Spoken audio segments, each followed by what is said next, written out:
President Yewanye Olutalo alulinyeeko Banayuganda Mwekabire Ebisale by'entambula Birinye eby'okutwala amagye Congo nayo biranze.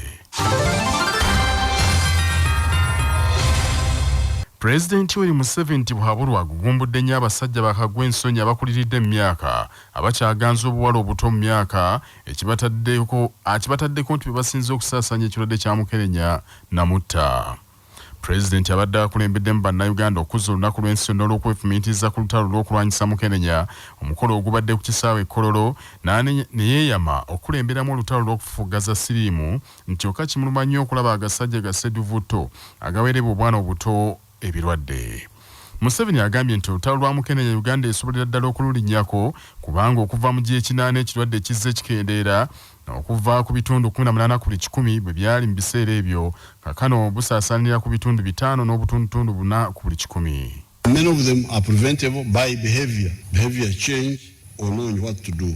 We have therefore come a long way in fighting against HIV and AIDS, and today I can say with confidence that we are winning this battle. If there has been a relapse during the corona, then we shall regain. Of course, the number in Uganda is growing of the people living with HIV because people are no longer dying. It's not like in the past when so many people would die.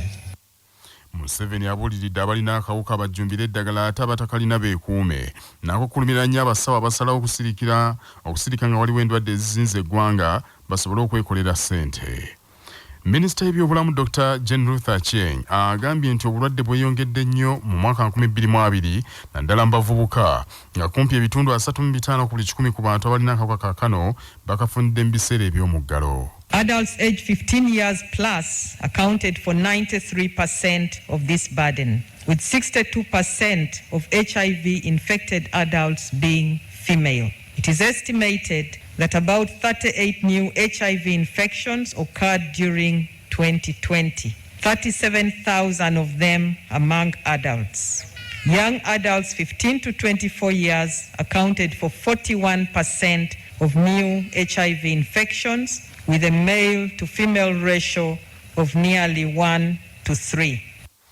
Dr. Nelson Musoba akulira ekitongole kya Uganda AIDS Commission agambye nti weewaawo olutalo ku mukenenya baliko we balutuusizza oluvannyuma lw'okukwatagana n'abakulembeze ab'ennono kyokka nti eky'abaana abato be batisse embuto mu kiseera kino eky'omuggalo kibeeraliikiriza nnyo. Your Excellency, as we wait for schools to open, the role of parents cannot be overemphasized, and we are going to work with different stakeholders to tap into the parish development model, for instance, so that even as we distribute the messages and provide education and knowledge, we are also ensuring that households are cushioned against poverty and other vulnerabilities that predispose them to HIV and AIDS. Saabalabirizi w'ekkanisa ya Uganda kitaffe mu Katonda Dr. Samuel Stephen Kazimba Mugalumbowa abuuliridde Bannayuganda babeere ba kisa eri abalina akawuka ka mukerenya bwe balaga okwagala mu kifo ky'okubasosola. COVID-19 pandemic has brought a lot of anxieties and even other diseases like HIV, AIDS, cancer, diabetes and others are now ignored. We thank you for taking care of those living with HIV, those who are infected and affected, the orphans, the widows. We pray for the ending stigma, end of AIDS and end of the pandemic. We pray that one day AIDS will become history. Akulira UNDP mu Uganda Susan Ngonji Namondo n'omubaka wa America mu Uganda Natalie Brown bananyeza nnyo gavumenti ya Uganda ntekuze kimala kugulira balwadde eddagala eriweweesa kawuka nti ku bukadde bwa $4.7 ezeetaagibwa gavumenti ewaayo obukadde bwa $3.7 bwokka ne kireetawo eddibwa eddene. Your Excellency, we recognize the government's efforts in increasing budget allocations to health and HIV. We commend the government's efforts towards innovative financing mechanisms, especially by mainstreaming HIV in all program sectors. My understanding, however, is that there's still a significant gap in the procurement of treatment of drugs. About $270 million needed to sustain the 1.4 million persons living with HIV.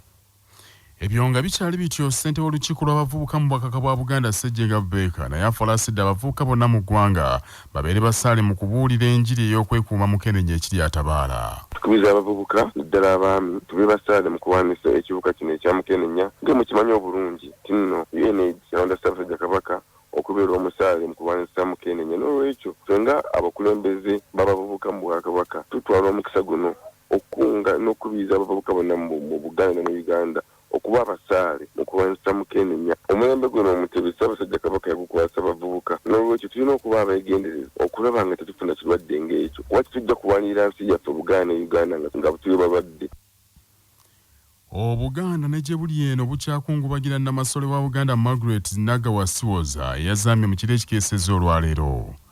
Olwaleero Buganda bwakeredde mawulire ga nnaku ag'okuzaama kwa Namasole Siwoza era Katikkiro wa Buganda ow'ekitiibwa Charles Peter Mayiga yabikidde Obuganda. Ssaabasajja Kabaka Ronald Muwenda Mutebi II azaalibwa Namasole Sara Nalule. Namasole Sara Nalule Kisosonkole yaseerera mu 1974 naye kyokka obwa Namasole butambulira mu nsikirano era olwo Namasole Rebecca ziri mbuga Musoke ye yadda mu bigere bye era mu kutikkira Ssaabasajja Kabaka Naggalabi ye yali Namasole okutuukira ddala mu 2013 naye lwe yaseerera. Namasole Rebecca ziri mbuga yasikirwa Namasole Margaret Nagawa Siwoza akati atugenzeeko ekiro ekikeeseza olwaleero. Namasole Margaret Siwoza yalwala kumpi kakati omwaka mulamba yafuna stroke era nga alina okuyambibwako oludda olw'okugulu olw'omukono okutuukira ddala eno ku mutwe era abasawo bakoze kyonna ekisoboka mu bbanga eryo Mulago ne Nairobi eyo n'abasawo abalala okulaba nga batereeza embeera naye tekisobose. Katikkiro agambye nti wateekeddwa akakiiko akagenda okukola ku nteekateeka zonna ez'okwerekera Namasole. Taddewo akakiiko akagenda okutambuza ensonga zino nga kakulirwa omumyuka owokubiri wa Katikkiro ow'ekitiibwa Robert Waggwansibirwa nga ssentebe. Kajja kutuulako omukubiriza w'olukiiko lwa Buganda ow'ekitiibwa Patrick Luwagamugumbule tuli naye wano. Kajja kubeerako ow'ekitiibwa David Kyewalabye Male era naye tuli naye wano minisita ow'ensonga z'obuwangwa n'ennono. Kajja kubeerako Ssaabaganzi Emmanuel Ssekitoleko, Ssaabaganzi ye kojja omutongole owa Kabaka. Kajja na kubeerako ne Dr. Daniel Muyanja mutabani wa Namasole kakati yatugenzeeko. Era bajja kubanga mu kukubaganya ebirowoozo ku ngeri entuufu esaanidde ey'okutereka Namasole n'ensonga zonna ez'ennono ezigenderako nga bawuliziganya n'omutaka Mugema Charles Nsejjere tusobole okugoberera obulombolombo ennono n'emisoso egitambulira ku bwa Namasole era bajja kubanga batutegeeza olunaku olutuufu olusaanidde okumutereka n'ensonga endala nnyingi ezibeera ku bwa Namasole ze bajja okubanga bakubaganyako ebirowoozo batutegeeze nsobole okutegeeza Ssaabasajja Kabaka ate tusobole okutereka Namasole mu kitiibwa. Paalamenti yakakasizza nti yeebuziddwako gavumenti bwe yabadde etwala amagye ga Updf ku muliraano e Congo okwanganga abajjambula ba Allied Democratic Forces. Olunaku lw'eggulo gavumenti yakakasizza nti yasitudde amagye ne galumba enfo z'abayekera mu DR Congo n'ewandagazaamu ebikompola. Ssemateeka wa Uganda akirabika bulungi nti gavumenti bw'eba yakutwala amagye okusukka ensalo, paalamenti erina okusabibwa olukusa mu butongole naye ku luno paalamenti egambye nti tekyakoleddwa. Ensonga y'okutwala amagye mu DR Congo bwe yayanjuddwa omubaka wa munisipaali y'Emityana Francis Akebutebye olunaku lw'eggulo, abakulu mu gavumenti okwabadde Nampala wa gavumenti Thomas Taibwa n'omumyuka wa sipiika Anita Among baagambye nti ensonga eyo bo babadde tebagimanyiiko. Olwaleero paalamenti bw'etudde, omubaka wa Remyaga Theodore Ssekikubo atadde Vice President Jessica Alupo ku nninga annyonnyole gavumenti ye yaggye olukusa okutwala amagye ku muliraano e Congo nga paalamenti esoose kwebuuzibwako. Ssekikubo era akyomedde nnyo gavumenti ye eya NRM olw'okuvvoolanga amateeka yo kennyini ge yeeteekerawo. And now, since these events happened on Monday, we are proceeding as if it's normal. the constitutional order is being violated, and I remain seated here, neighboring the Lieutenant General Mujira, who is seated in this house as a member of the UPDF, with our speaker, and nobody is coming out to sanitize the process. Nobody is telling the country. By the time we debate this matter on Thursday, it will be stale. So if you didn't want institutions in this country, why did we provide for them in this constitution? That now that we have the second most important person in this country, the Vice President, can we be informed? Mu mbeera eno Anita Among alagidde gavumenti enkya ebatwalira lipoota enyonnyola ku ky'okutwala amagye mu DR Congo. What you're raising is a very important issue, very important. But in yesterday's sitting, the chair ruled that we would have a comprehensive statement tomorrow. Most obliged by Trevor Speaker, only that you are aware. This wasn't a question of a statement. It is a question of this parliament seeking... We said we need an action and we need to know what is happening, who gave them the powers to do whatever is being done, and that will come tomorrow. Manya obubono obuddo obw'eddembe lyo tonyigirizibwa ddembe lyo ery'obwebange ddembe lyakutuusibwako Cotes mouth freshener onywedde sigala mwenge oba owunyaakamwa olidde galiki wakava ku mmere oba ogenda kusisinkana mwagalwawo fuuyira Cotes mu kamwa kawunye bulungi olunaku lwonna ali mu supermarket ne pharmacy zonna. Cotes mouth freshener nga balina langi ya global paints langi esinga okunyiriza mu bika eby'enjawulo ate nga tekaddiwa. Singa omuwaabi n'omuwaabiro batuuka ku kukkaanya era okukkaanya okwo ne bakuteeka mu buwandiike kimenya mateeka ate oludda olumu okujulira nga munnamateeka George Musibwa annyonnyola. Enjuyi bbiri oba ezisingaho nga zibadde mu kkooti mu musango gino egy'engassi gye tuyita civil cases basobola okukkaanya ne batuuka okukkaanya wadde ng'omulamuzi tannasala musango. Okukkaanya okwo oba kuteeka mu buwandiike n'omulamuzi n'akusaako omukono eba nsala era ebikkaanyizibwa ku biragiro bya kkooti gye tuyita consent judgment. Era teri luuyi na lumu olumaze okukkaanya bwe lutyo lusobola ate kwefuula ne lugivaamu oba ne lujulira okuggyako nga waliwo ebijingiriddwa ebyawukanako ku bye babadde bakkaanyizaako. Ssaabalamuzi wa Uganda Alfonso Owinyiddula asabye ebitongole ebirwanyisa enguzi okunoonyereza ku beeyita abanene mu gavumenti eno era bakubwemu ttooki ku ngeri gye bafunamu ebyobugagga byabwe kuba abamu ebyobugagga bye balina biwaawaaza amatu bw'obigeraageranya n'omusaala gwe bafuna okuva mu gavumenti.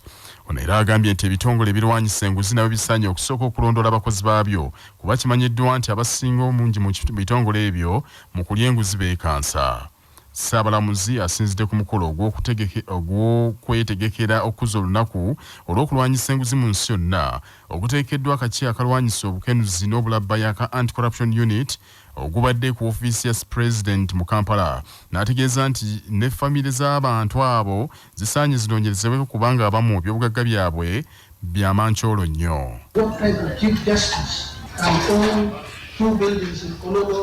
Three in Naguru, 4 in Bukolobi. What business does he do? So that the general government comes knocking on my door. So that I can say, yes, you go to housing finance. This year I got this loan. This is how I pay. Until we can do this. And I think when the speaker talks about the big fish, he's talking about the chief justices, army commanders, the presidential advisors, the prime ministers of this country. Those are the big fish. Ssaabaminisita wa Uganda Robin Nabbanja Musafiri asinzidde ku mukolo ogwo n'ategeeza nti gavumenti ereeta etteeka erigenda okuwa kkooti obuyinza okumma abali b'enguzi akakalu ka kkooti n'akapoliisi mu kaifo okumalawo obukenuzi n'obulabbayi. We are coming up in the law to deny bail to those corrupt officials and other people. We want to deny them bail. I know it's the right, but we want to deny them bail to show that we are really serious. Corruption is cancer. Corruption costs us the confidence of the public. Corruption makes the cost of doing business to be too high. Corruption kills. When a mother dies while giving birth because a health worker is not on duty. Wabula ono Ssaabalamuzi wa Uganda Owinyiddula amwanukudde n'ayongera okusaba gavumenti eteeke ssente n'amaanyi mu bitongole ebyaweebwa obuvunaanyizibwa bw'okulwanyisa enguzi bisobole okukola emirimu gyabyo nga byetengeredde.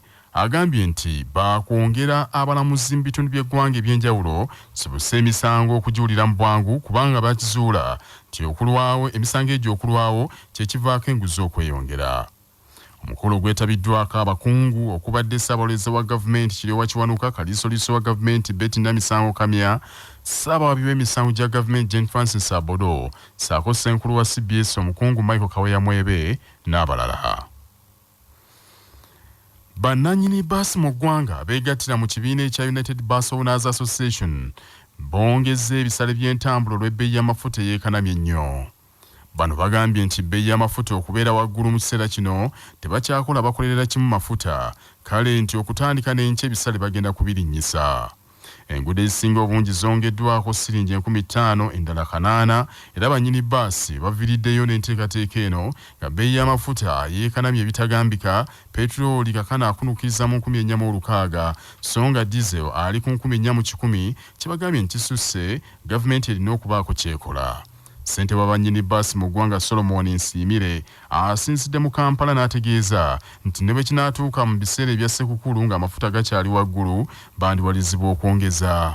Baatugamba ab'amateeka gagamba tulina okutwala ekitundu kya kapasite ya mmotoka. Emmotoka bw'eba y'abantu 68 olina okutwala 32. Ekyo kye kibaddewo bwe kyatandika kye twali tulina okukola okusobola okubeera mu bizinesi kyali kya kudabolinga miwendo. Kati yembeera eyo gye tubadde tutambuliramu ne tugamba oba oliawo mu maaso ebintu bijja kutereera, naye amafuta gatandika okulinnya era genze galinnya.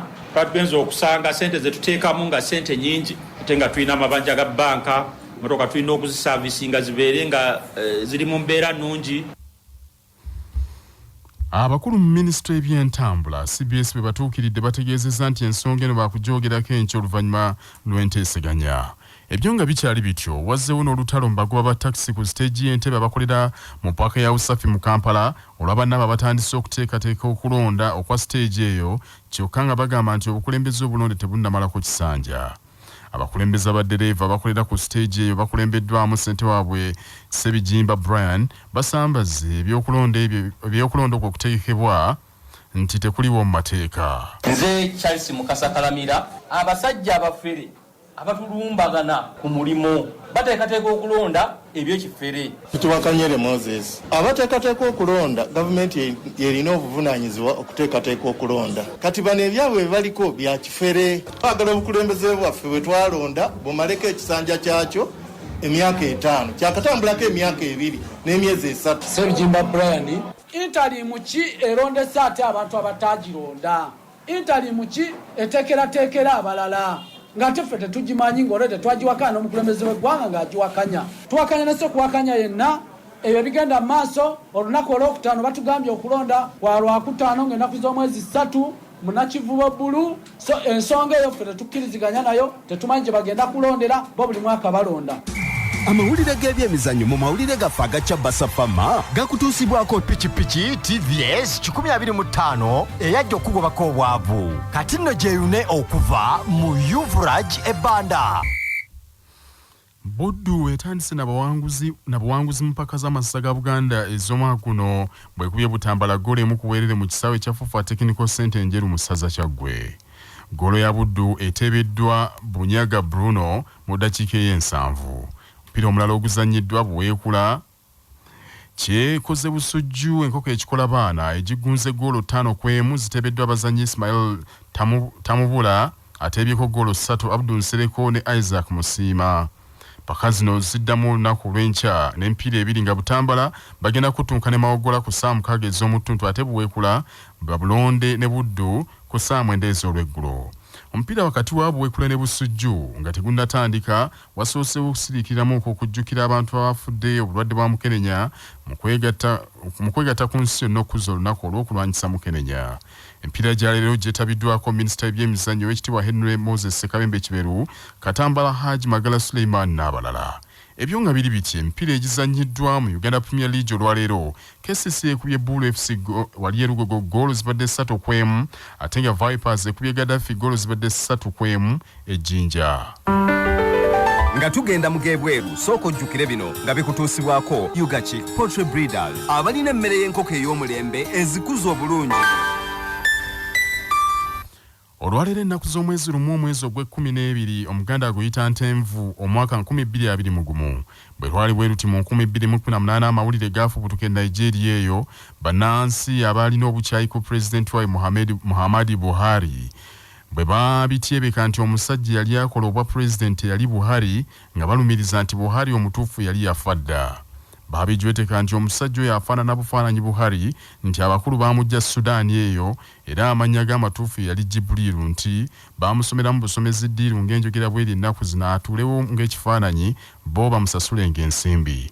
Byali biseera ebyo nga Pulezidenti Muhammadu Buhari yafuuse wandwadde nga tava ku ndiri era Abanigeria baamubika enfunda eziwera ate nga n'ebiseera ebiseera ebyo akalulu kaali kengedde. Newankubadde gavumenti ya Nigeria yawulira ku luvuuvuumo olwo naye yasirikira ddala n'ebimma amazzi era ekiseera ekyokulonda bwe kyatuuka Buhari akalulu yakawuuta buva. Amawulire okuva ebweru w'eggwanga nga gakutuusibwako Heritage Family Center ku Heritage Plaza Nansana abateekateeka abagenda okuyingira obufumbo. Essimu noti 7 noti 2 699 337. Omukulembeze wa Ethiopia Abiy Ahmed yakamirwa bina Yewanye nti olutalo lw'Abatiguri alulinyeeko nti era abayeekera ababadde beesomye okuvuunika gavumenti ye abatutte entatinda nti ebibuga ebisinga obungi ebyenkizo bye baali beekomezza abibagobyemu. Ofiisi y'omukulembeze w'eggwanga egambye nti ebibuga ebisinga bassempabe bye baali baawamba mu kitundu ekya Amhara babibafubutuddemu ng'ebibuga ebyo kuliko ekiyitibwa Kasagita, Kifura, Buka, Mezezo, Molare, Showa, Robiti ne Rasa. Minisita wa Ethiopia w'amawulire ayitibwa Legesse Tulu agambye tibasanyufu nnyo era beenyumiriza nnyo mu mukulembeze waabwe okwesoga eddwaniro ye kennyini n'aduumira olutalo. Agambye nti olutalo lwali lukonye naye kano keyeegatta ku bajaasi be bye bibala bibye ku kaakano. Ono agambye nti eky'omukulu okusalawo kekeza ennyago kyawa abajaasi baabwe amaanyi ne bannansi okutwaliramu muna ne basalawo okumuwagira ng'omukulembeze waabwe ate ne beewera okufaafagana n'abayeekera Abatiguri. Guno gwe gusoose Abiy Ahmed okwogera ku bifa mu ddwaniro kasooka asalawo okugenda mu nsiko bwe beefuke n'abajambula kati wiiki nnamba. Wabula kikyali kizibu okakasa oba ddala gavumenti byeyogera nti abayeekere bafukamiza bituufu lwansonga nti amawulire gaafuuka mazibu nnyo okufuna okuva Ethiopia. Abiy Ahmed era yeewanye nti abakambwe abo babalese mu kibululu ewaabwe mu Tigray nti ebbibiro ly'amasannyalaze erigabayira ekibuga Mekele ekya Tigray amagye galisudde ku ttaka. Kyokka newankubadde yeewanye nti Abatigray abakubye okuboogoloza naye abayeekera basigadde bakyewaasiira era omwogezi waabwe ayitibwa Getachew Reda agambye nti omukulu ayogeza luggumugumu naye ekikulu kiri nti gavumenti ye essaawa yonna bagenda kugisuula. Wabula ensi yonna ekyakubirira enjuyi zombiri ziganzike wansi emigemerawala bateese era abakulu balumiriza nti n'olutalo terusobola kuggwa na mmundu okugyayo nga batudde ku mmeeza ne bateesa. Bannaffe ag'essaawa zino kangamalirize mu bufunze. Pulezidenti Museveni Habulu agugumbudde nnyo abasajja bakagwa ensonyi abakuliridde emyaka abakyaganza obuwala obuto mu myaka akibataddeko nti be basinze okusaasaanya ekirwadde kya mukenenya namutta.